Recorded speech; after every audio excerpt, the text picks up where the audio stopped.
Hello students, today we are going to discuss a new topic, Forms of Business Organization, Part 5, Hindu Undivided Family Business. Hindu undivided family business से पहले two forms of business organisation already हम लोग discuss कर चुके हैं, sole proprietorship और partnership. आज हम डिस्कस करेंगे हिंदू अनडिवाइडेड फैमिली बिजनेस यानी कि HUF। हिंदू अनडिवाइडेड फैमिली क्या होता है? एक ऐसी फॉर्म ऑफ बिजनेस ऑर्गेनाइजेशन है जो बहुत पुराने समय से चलती आ रही है, जिसमें कंप्लीट फैमिली मिल के बिजनेस को रन कराती है। जैसे सोल प्रोप्राइटरशिप में एक सोल ट्रेडर होता था, वो ही बिजनेस को चलाता था, बिजनेस पे पैसा लगाता था, उसको कंट्रोल करता था, उसका मैनेजमेंट करता था। उसके बाद पार्टनरशिप फॉर्म में हमने पढ़ा कि कुछ पार्टनर्स मिल के अपने सोर्सेज को इकट्ठा करते हैं, देन वहाँ से वो बिजनेस को रन करते हैं, कंट्रोल करते हैं और मैनेज करते हैं। आज हम स्टडी करेंगे हिंदू अनडिवाइडेड फैमिली यानी कि एक ऐसा बिजनेस जो हिंदू अनडिवाइडेड फैमिली बिजनेस के नाम से जाना जाता है। It is a specific form of business organisation found only in India. ये एक स्पेसिफिक फॉर्म ऑफ ऑर्गेनाइजेशन है जो सिर्फ इंडिया में ही पाया जाता है and it is one of the oldest form of business organisation in the country. ये बहुत पुराने समय से चलता आ रहा है और काफ़ी सारी इंडस्ट्रीज हैं जो HUF के थ्रू ही ग्रो करती आ रही है।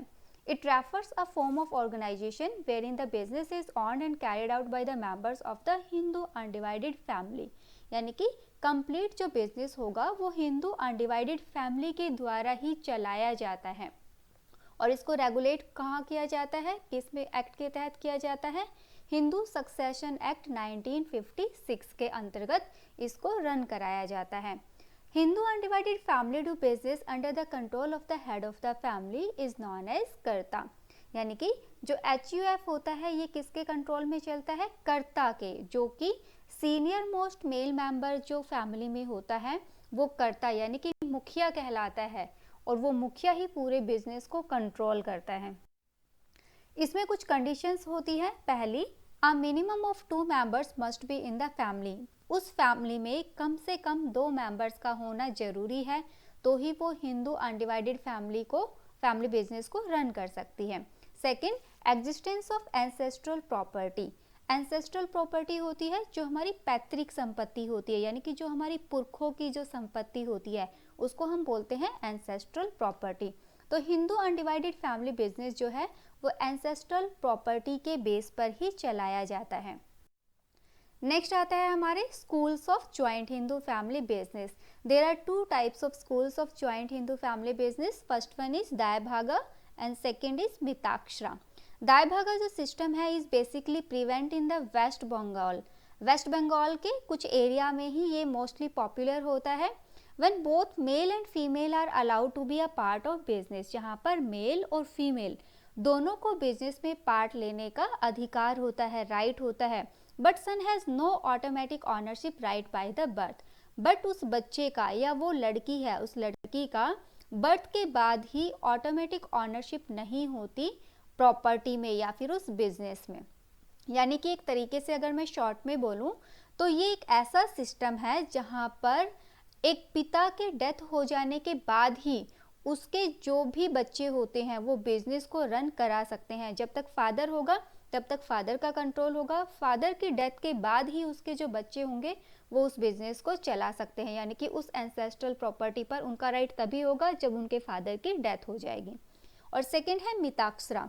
मिताक्षरा जो कंप्लीट इंडिया में जो अप्लाई होता है, यहाँ पर मेल मेंबर जो होगा फैमिली का उसी को अलाउ किया जाता है कि वो बिजनेस को रन करा सके। And a son by birth acquires an interest in the ancestral property of the joint family.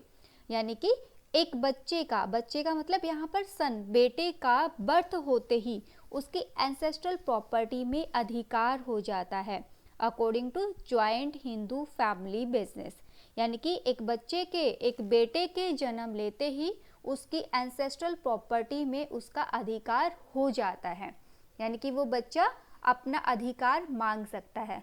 तो ये होता है मिताक्षरा। अब हम डिस्कस कर लेते हैं कि कुछ मेजर ग्रुप्स होते हैं इस बिजनेस ऑर्गेनाइजेशन में, वो कौन कौन होते हैं, यानी कि किन के बेस पर इस बिजनेस को रन कराया जाता है।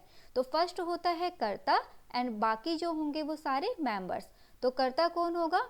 इन a family the one who is the eldest of all, जो सबसे बड़ा होगा, one person who is going to control the whole business and takes all the important decisions related to the business, जो सबसे बड़ा होगा, जिसका कंट्रोल होगा पूरे बिजनेस पर और जो सारे इंपॉर्टेंट डिसीजन लेता है, उसको हम बोलते हैं कर्ता यानी कि मुखिया। और मेंबर्स में जो rest all the members of the family होंगे वो फॉलोज करेंगे the decision taken by the कर्ता, जो कर्ता ने डिसीजन लिया होगा उसको वो फॉलो करते हैं। यानी कि एक तरीके से जो घर में सबसे बड़ा मेल मेंबर होगा वो कर्ता कहलाता है। नॉर्मली ऐसा ही होता है हमारी लाइफ में भी ना, कि जो घर में सबसे बड़ा मेल मेंबर होता है सारी डिसीजन मेकिंग पावर उसी के पास होती है। तो ऐसे ही हिंदू अनडिवाइडेड फैमिली बिजनेस में भी सारी की सारी पावर कर्ता के हाथ में होती है और जो मेंबर्स होते हैं वो उस कर्ता के डिसीजंस को फॉलो करते हैं।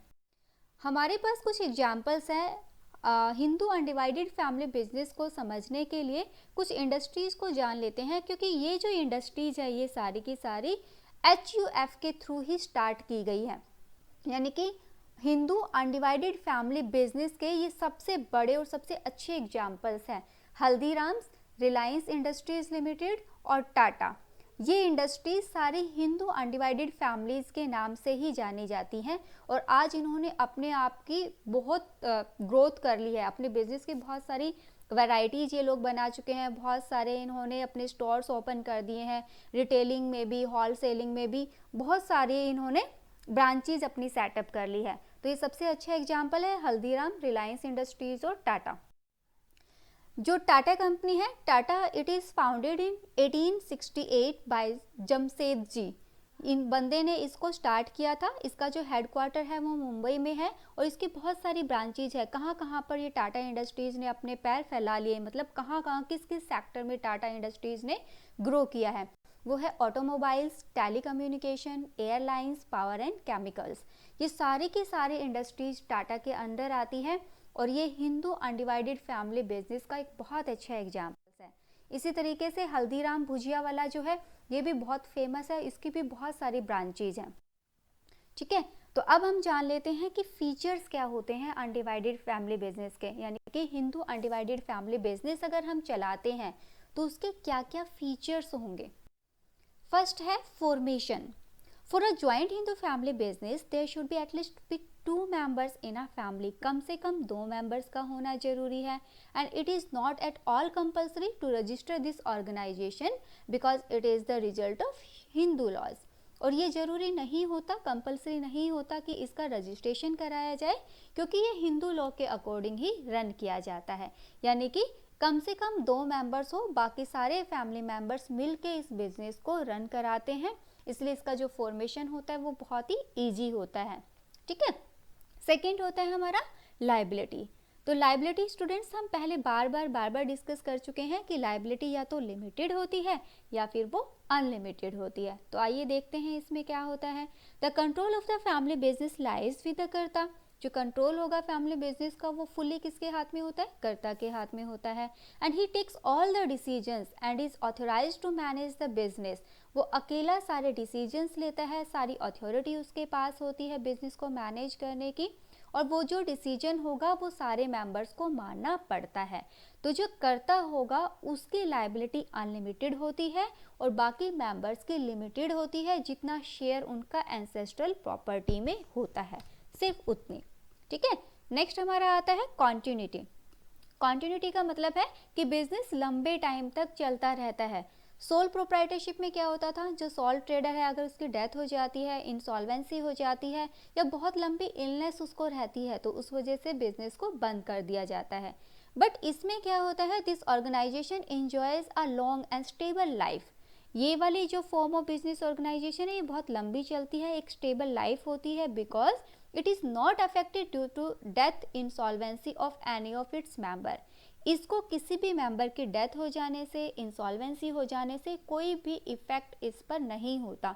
और अगर कर्ता डाई हो जाता है या इनकैपेबल होता है बिजनेस को मैनेज करने में, तो जो सक्सीडिंग मेंबर उसका होता है उसके अलावा वो कर्ता बन जाता है और बिजनेस को ऑपरेट कर लेता है। यानी कि बिजनेस ऐसे ही पीढ़ी दर पीढ़ी चलता रहता है। नेक्स्ट हमारा आती है फीचर इसकी कंट्रोल। द लाइबिलिटी ऑफ कर्ता इज अनलिमिटेड, उसकी अनलिमिटेड लाइबिलिटी होती है। तो सारी जो डिसीजन अथॉरिटी है वो उसी के हाथ में होती है, यानी कि सारे के सारे जो डिसीजन मेकिंग पावर होगी वो कर्ता की होगी, मेंबर सिर्फ उनको फॉलो करते हैं। नेक्स्ट हमारा आता है माइनर मेंबर्स। सोल प्रोप्राइटरशिप को एक माइनर पार्टनर, माइनर मेंबर नहीं चला सकता। पार्टनरशिप में हमने क्या रीड किया था कि पार्टनरशिप में अगर सारे पार्टनर्स अपनी कंसेंट दे देते हैं, अपनी सहमति दे देते हैं, तो ही माइनर पार्टनर को पार्टनर बनाया जा सकता है। But Hindu undivided family business में ऐसा नहीं होता, इसमें माइनर पार्टनर भी बिजनेस को चला सकता है। यानी कि अगर फादर की डेथ हो जाती है, ग्रैंडफादर की डेथ हो जाती है, तो जो माइनर पार्टनर मेल मेंबर होगा वो भी बिजनेस को चला सकता है। तो minors can also be members of the business, यहाँ पर वो भी मेंबर हो सकता है। ठीक है, तो ये सारे के सारे हमने किया फीचर्स। फॉर्मेशन ईजी से हो सकता है, लाइबिलिटी एक की कर्ता की अनलिमिटेड होगी, बाकी मेंबर्स की लिमिटेड होगी, कॉन्टिन्यूटी बनी रहती है, किसी भी बंदे के डेथ हो जाने पर, इंसॉल्वेंसी हो जाने पर बिजनेस पर कोई इफेक्ट नहीं आता, सारा कंट्रोल कर्ता के हाथ में होता है और माइनर मेंबर भी मेंबर बन सकता है। अब हम डिस्कस कर लेते हैं इसकी मेरिट्स को कि इसके और क्या क्या फायदे हैं। पहला, इफेक्टिव कंट्रोल होगा। इफेक्टिव कंट्रोल का मतलब क्या है, डिसीजन मेकिंग एक ही बंदे के हाथ में है तो वो प्रमोप्ट डिसीजन लेगा, जल्दी डिसीजंस लेगा और वो फ्लेक्सिबल होगा, यानी कि अकॉर्डिंग टू सिचुएशन वो उसको मॉडिफाई कर सकता है। ठीक है। सेकंड आता है कंटिन्यूड बिजनेस एग्जिस्टेंस, कि बिजनेस क्या है, वो कंटिन्यू बना रहता है, क्योंकि कर्ता की डेथ का बिजनेस पर कोई भी इफेक्ट नहीं होता। अगर उसकी डेथ हो जाती है तो उसके बाद जो सीनियर मेल मेंबर होगा, यानी कि उसका जो बड़ा बेटा होगा, वो बिजनेस को रन कराएगा। नेक्स्ट हमारा आता है लिमिटेड लायबिलिटी ऑफ मेंबर्स, कि मेंबर्स की लायबिलिटी कैसी होगी, लिमिटेड होगी। अगर मेंबर्स की लिमिटेड होगी तो कर्ता की कैसी होगी, अनलिमिटेड होगी। नेक्स्ट आता है increase loyalty and cooperation, greater sense of loyalty towards one another. यहाँ पर लॉयल्टी, लॉयल होते हैं एक दूसरे के प्रति, क्योंकि सारे के सारे एक ही फैमिली से बिलोंग करते हैं, और इससे क्या होगा, बिजनेस ग्रोथ करता है। एक दूसरे का कोऑपरेशन अगर मिलेगा तो जो बड़े से बड़े रिस्क होते हैं उनको इजीली कंप्लीट फैमिली हैंडल कर लेती है। तो ये सारे के सारे हैं हमारी मेरिट्स। अब हम डिस्कस कर लेते हैं लिमिटेशंस। हर बिजनेस ऑर्गेनाइजेशन में कुछ ना कुछ लिमिटेशंस होती है, तो उसी प्रकार से जो हमारा हिंदू अनडिवाइडेड फैमिली बिजनेस है, इसकी भी कुछ लिमिटेशंस हैं। पहली लिमिटेशन, लिमिटेड रिसोर्सेज, सीमित संसाधन होते हैं। The common problem faced by the joint Hindu family business is of limited capital, इनकी भी लिमिटेड कैपिटल होती है, यानी कि फैमिली का जो भी बिजनेस है, फैमिली की एंसेस्ट्रल प्रॉपर्टी है, अगर उससे बड़ा ये बिजनेस करना चाहते हैं तो लिमिटेड रिसोर्सेज होते हैं। नेक्स्ट आता है डोमिनेंस ऑफ कर्ता, जो फैमिली मेंबर्स होते हैं वो सारे के सारे क्या करते हैं, कर्ता के डिसीजंस को फॉलो करते हैं, बट कई बार कर्ता ऐसे डिसीजंस ले लेता है जिससे फैमिली जो है वो संतुष्ट नहीं होती या उसके अपोजिट हो जाती है, तो इससे कॉन्फ्लिक्ट होने के चांसेस बहुत ज़्यादा हो जाते हैं, और यही रीजन है कि आजकल जो है हिंदू अनडिवाइडेड फैमिली बिजनेस बहुत रेयर ही देखने को मिलता है। ठीक है। नेक्स्ट आता है अनलिमिटेड लायबिलिटी ऑफ कर्ता, यहाँ कर्ता की अनलिमिटेड लायबिलिटी होती है, यानी कि बिजनेस को लॉस होगा तो सारा का सारा कर्ता को बियर करना पड़ेगा। तो अनलिमिटेड लायबिलिटी भी एक बहुत बड़ी ड्रॉबैक होती है इसकी हिंदू अनडिवाइडेड फैमिली बिजनेस की। और limited managerial skills, managerial skills यानी कि कर्ता जब बिजनेस को चलाता है, अगर वो अनएजुकेटेड है, अनएक्सपीरियंस्ड पर्सन है, तो वो पर्सन मोस्टली जो डिसीजंस है, ये ज़रूरी नहीं है कि वो अच्छे डिसीजंस ले, यानी कि हेल्दी डिसीजंस ले। काफ़ी बार क्या होता है कि डिसीजंस ऐसे ले लिए जाते हैं जिससे बिजनेस को लॉस भी बियर करना पड़ सकता है। तो इस वजह से काफ़ी बार हिंदू अनडिवाइडेड फैमिली बिजनेस बहुत लंबे टाइम तक लॉस में चला जाता है, और काफ़ी बार बिजनेस को इस तरीके से बंद करना पड़ता है, क्योंकि बच्चे वो बिजनेस नहीं चलाएंगे जो काफ़ी टाइम से लॉस में जाएगा। तो इस वजह से हिंदू अनडिवाइडेड फैमिली बिजनेस